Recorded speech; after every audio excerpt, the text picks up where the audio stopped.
بسم اللہ الرحمن الرحیم۔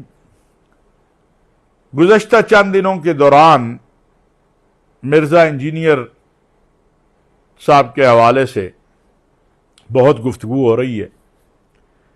میں نے کبھی بھی ان کے حوالے سے بات نہیں کی ہے۔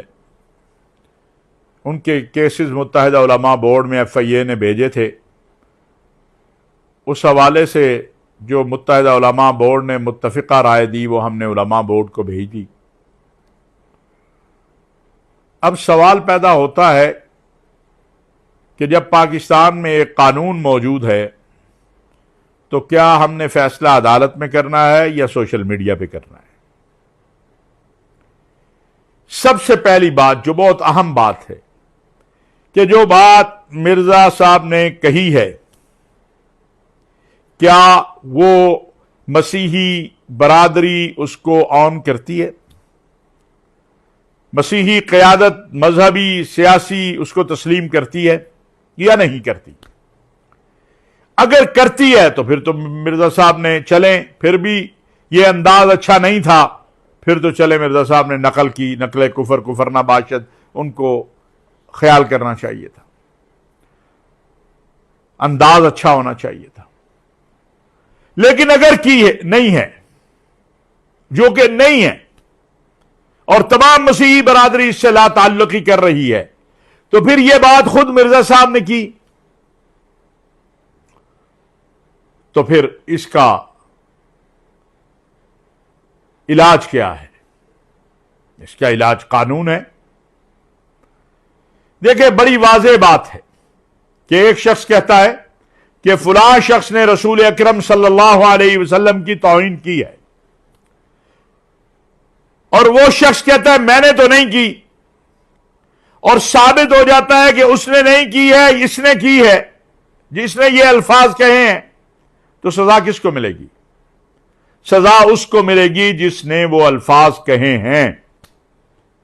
جن لوگوں کو مرزا صاحب کے یہ الفاظ تکلیف نہیں دیتے، میں ان سے یہ کہوں گا کہ وہ ایک بار اپنے دل کو ضرور ٹٹولے۔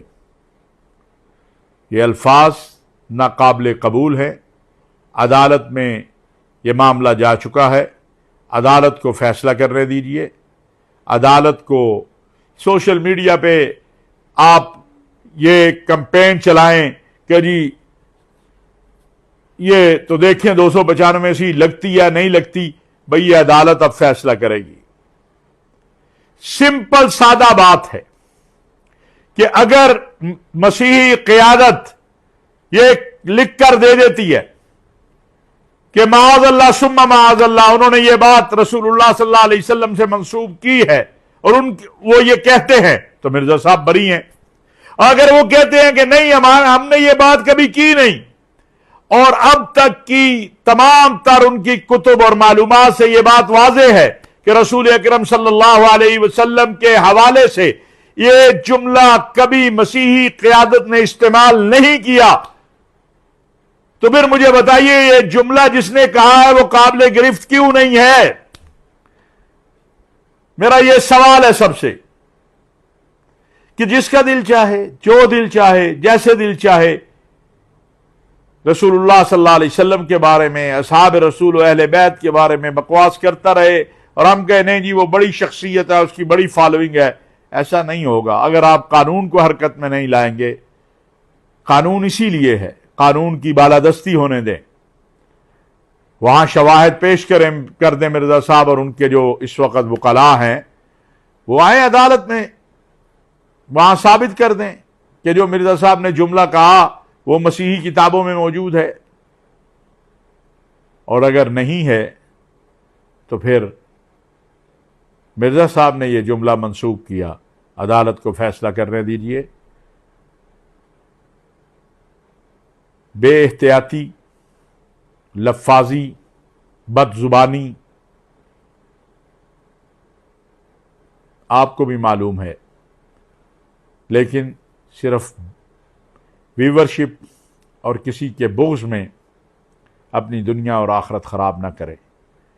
ہمیں شوق نہیں ہے، میں تو بہت محتاط آدمی ہوں اس معاملے میں، لیکن وہ جملے اگر آپ کے دل کو جا کے زخمی نہیں کرتے تو پھر ایک بار ضرور سوچئے کہ آپ کہاں کھڑے ہیں۔ اللہ رب العزت سے دعا ہے کہ وہ پاکستان کو ہر طرح کے فتنوں سے محفوظ رکھے۔ میں پاکستان کے لوگوں سے بھی، مسلمانوں سے، نوجوانوں سے یہ کہنا چاہتا ہوں کہ رسول اکرم صلی اللہ علیہ وسلم کے حوالے سے ہم نے گزشتہ 35 سالوں سے مسیحی قیادت کے ساتھ اٹھتے بیٹھتے ہیں، بین المذاہب مکالمہ کے حوالے سے ان کے ساتھ میٹنگیں بھی ہوتی ہیں۔ ہم نے تو کسی سے نہیں سنا، مشرق سے مغرب تک بڑے بڑے مسیحی قائدین سے، خواہ وہ پوپ ہوں، خواہ بشپ آف کینٹبری ہوں، خواہ چرچا پاکستان سے متصل لوگ ہوں یا مصر سے ہوں، دنیا سے، کہ رسول اکرم صلی اللہ علیہ وسلم کے حوالے سے اس طرح کا کوئی جملہ وہ کہتے ہوں، اور اگر وہ نہیں کہتے تو پھر جس نے کہا ہے اس پر گرفت کیوں نہیں ہونی چاہیے؟ یہ آپ بھی سوچئے اور غور کیجئے۔ انشاءاللہ عدالت سے ہمیں امید ہے کہ وہ میرٹ پر، انصاف پر فیصلہ کرے گی اور ملک کسی نئے فتنے سے دوچار نہیں ہوگا۔